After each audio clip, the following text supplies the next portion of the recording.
And what I'm doing is presenting my artwork to you and tell you all about each one of them. Why did I did this art? What's the story behind it? And how it's going to affect your community and affect you. And some of the art is you can use as uplifting your living room or your office space or your community or wherever you're going to hang it at. But it gives you a lot of value in this artwork. So it's excellent for you to have, for me to sell to you. So that's what I'm doing now, is doing my artwork, and I hope you like what I'm doing. Okay, so again, my name is Melvin Isaac. I'm a professional artist. I'm a certified community producer at Brick Arts Medium. I'm a member of the Fulton Art Fair, as well as associated with the Dorsey Art Gallery. I'm here today, Tuesday, under the Brooklyn Bridge, and this is the Carousel. But it's closed today, but that's where I'm at. And it's a very nice weather, nice breeze, and you know, I feel very good being here, videotaping my art.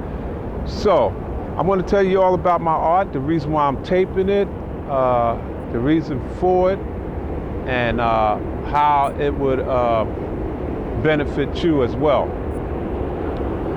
So the first one right here is the African ritual. Very nice piece of work. And the reason why I did this, because it's about a man and a woman and their own community looking over their community, or looking over their children and protecting them. So basically that's what this is about. It's in abstract. The other one is the George Floyd situation, where he got killed by a police officer putting his foot or his knee on his neck, and George was letting him know, I cannot breathe. This caused a huge, or sparked a huge upset in the community throughout the world. And through the Black Lives Matter, it caused a protest worldwide. And it continue on, that we're not taking this anymore. You cannot continue on killing us and getting away with it. So here you would also see in the community, on the streets, where it's in yellow and is listed a lot of different people that got killed by the police officer, and it's letting you know Black Lives Matter. So it's there, and then you got the protest behind it. So it's letting you know that this shouldn't continue on happening. Now, with this whole thing right here, the voting election is coming up. And what I would advise for the young people that was marching and protesting, which was very good, is now you got to get out there and you got to vote. You can't just leave this alone. You see people that's in the office and you see what they are doing, which is nothing, and you got to get them out. Because if they're not with you, they're against you. So you got to get them out, put the right people in office, and vote. The only way you can have that is put your vote in, because voting is power. And you need to start registering now.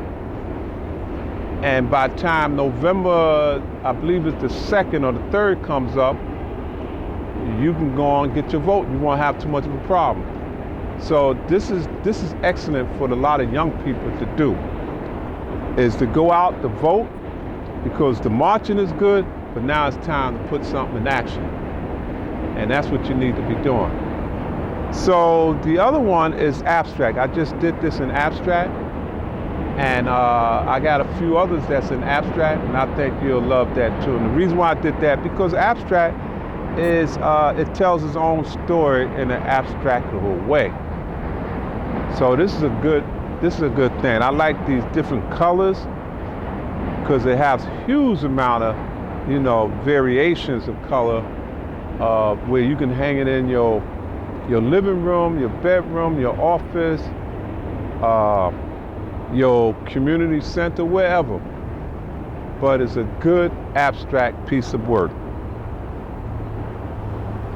So I got the other art that I want to show you as well, and I want to get closer up on this one right here. I just like the scenery right now, which is under the Brooklyn Bridge, and we at the carousel. So let me get a closer look on each one of these pieces. Right, so I'm going to zoom in on the George Floyd first. There we go. There's George Floyd. And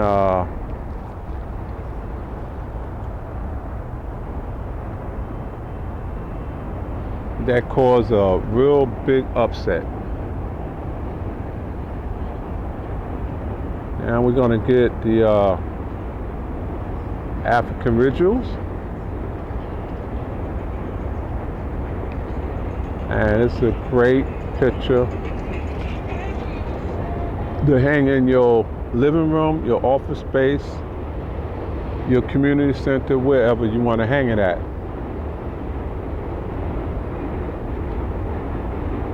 And then we have our abstract.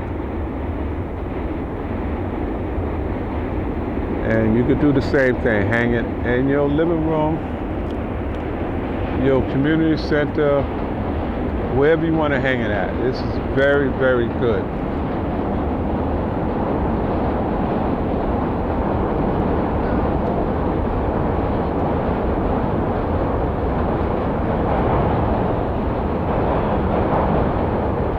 Here we are with the corona that's causing all this outbreak of diseases.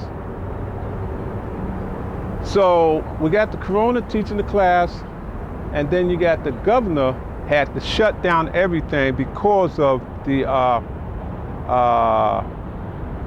people that was being affected, that was causing other people that was getting affected. And he's showing us in a chart, which is right here, about the rate of the infection.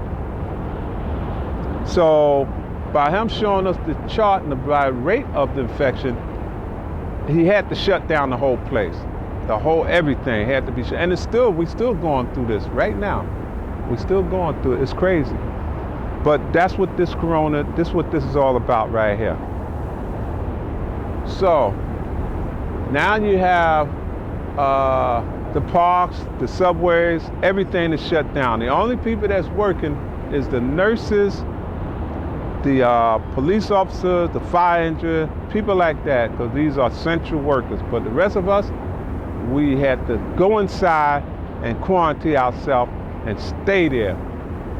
Now you got some people that took off, went to other states, but then they realized that they was infecting other people. Now that was crazy. So we couldn't do that. That's big time problem. We still going through all of this. So now you got a person right here, he's running from the corona, and then you got the old people that's being affected, and they dying, like in the old place homes are dying a lot. Now here's the nurses again. Now here we got the students are watching or listening to the corona teaching class, how he's killing everybody. But here are written in hieroglyphics in the back of their shirt or their sweater, their attire. And what it's saying right here is the first one in green: God help us all. So that way, because we need prayer, we need help. We don't even know we ever get out of this. So we are being destroyed. We could have saved a lot of people. We could have did that if the Republican would have had funded what Obama wanted them to fund back in 2014 about a panel, a disease control panel, to look out for all of these things and to stop it before it even enter our shores. But they didn't want to fund it.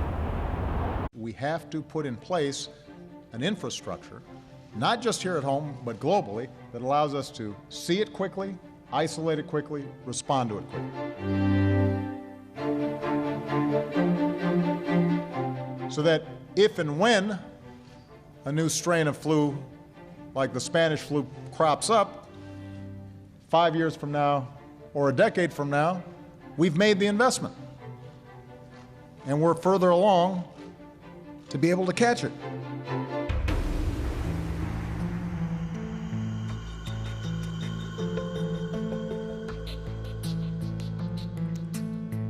You know, a lot of people think that goes away in April with the heat, as the heat comes in. Typically that will go away in April. This moment, we think we have it very much in hand.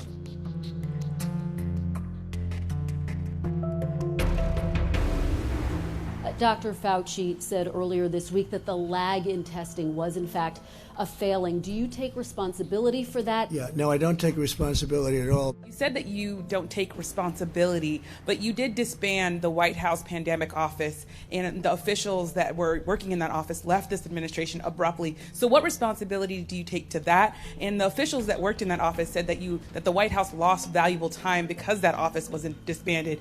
What do you make of that? Well, I just think it's a nasty question, because what we've done is, and Tony has said numerous times that we've saved thousands of lives because of the quick closing. And when you say me, I didn't do it. We have a group of people. I could ask perhaps my administration, but I could perhaps ask Tony about that, because I don't know anything about some of the people we cut. They haven't been used for many, many years, and if we ever need them, we can get them very quickly. And rather than spending the money, and I'm a business person, I don't like having thousands of people around when you don't need them. And then you had in 2019 where